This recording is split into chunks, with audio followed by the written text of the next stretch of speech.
বিশ্বব্যাংকের অর্থায়নে কিশোরগঞ্জের ভৈরবে নির্মাণ করা হবে আন্তর্জাতিক মানের নৌ টার্মিনাল, জানিয়েছেন নৌ পরিবহন, বস্ত্র ও পাট মন্ত্রণালয়ের উপদেষ্টা অবসরপ্রাপ্ত brigadier general doctor M Sakhawat Hossain.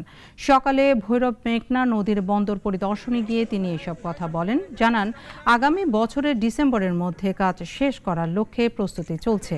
Bhairab একটি পুরনো নদী বন্দর, তাই বন্দরের উন্নতির লক্ষ্যে এখানে ৯৭ কোটি টাকা ব্যয়ে ৪টি টার্মিনাল জেটি তৈরি করা হবে। বলেন, বিশ্ব ব্যাংকের প্রজেক্টের মধ্যে ভৈরব একটি বড় প্রজেক্ট ছিল, যা কয়েকদিনের মধ্যে আন্তর্জাতিকভাবে টেন্ডার হবে।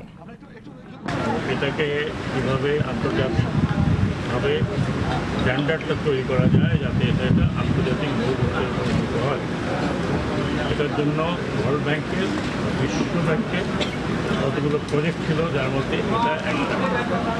Double million offer Walton fridge কিনে পেতে পারেন 20 লক্ষ টাকা, রয়েছে কোটি কোটি টাকার নিশ্চিত উপহার।